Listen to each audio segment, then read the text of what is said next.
আসসালামু আলাইকুম ওয়া রাহমাতুল্লাহি ওয়া বারাকাতুহু। আশা করি সবাই ভালো আছেন। ইনশাআল্লাহ আমি দোয়া করি আপনারা যেন সবাই ভালো থাকেন, আপনারা আমার জন্য দোয়া করবেন, আমিও যেন সুস্থ থাকি। আজকে আমি আপনাদের সম্মুখে বলি, খাস করে যাদের বাবা মা বেঁচে আছে তিনারা সবসময় বাবা মাকে রাজি করার চেষ্টা করেন, বাবা মাকে খুশি করার চেষ্টা করেন।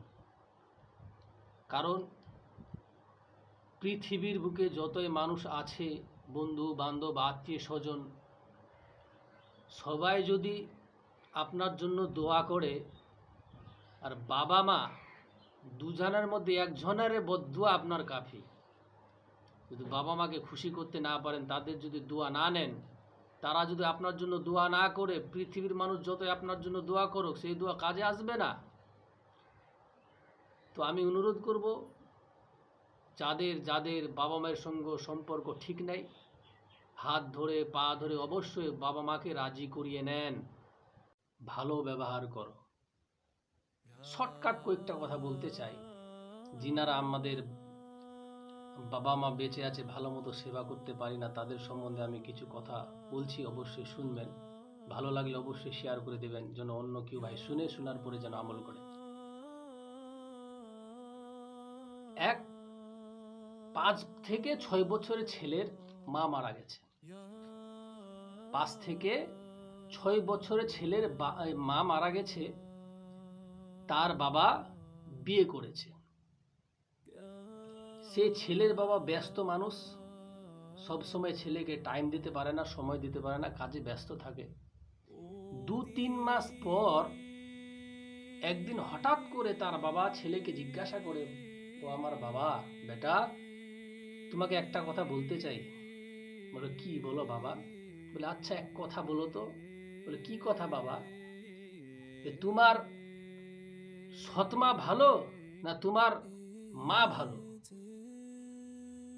তো সে ছেলে বলছে, একটু চিন্তা ভাবনা করার পরে সে ছেলেটা বলতেছে, বাবা একটা কথা বলি আপনাকে, এই যে আমার সৎমা আছে, এটা হচ্ছে সত্যবাদী লোক, সত্য কথা বলে।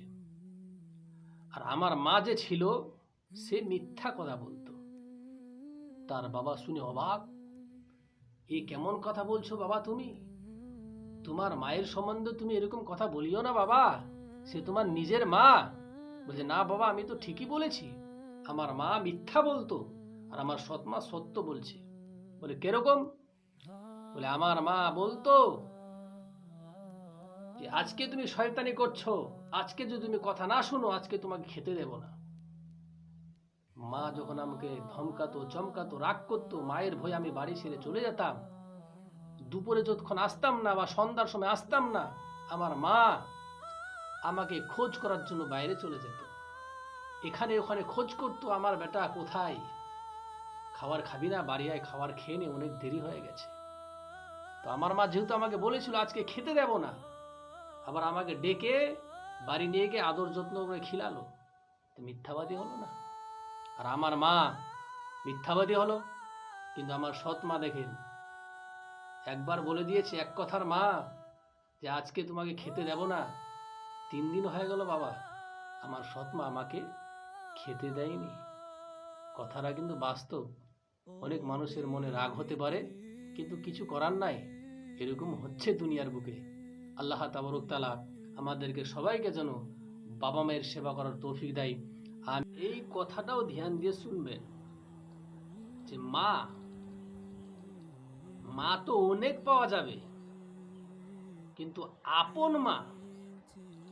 আপন মা যতটুকু করবে আমাদের জন্য, কেউ করতে পারবে না।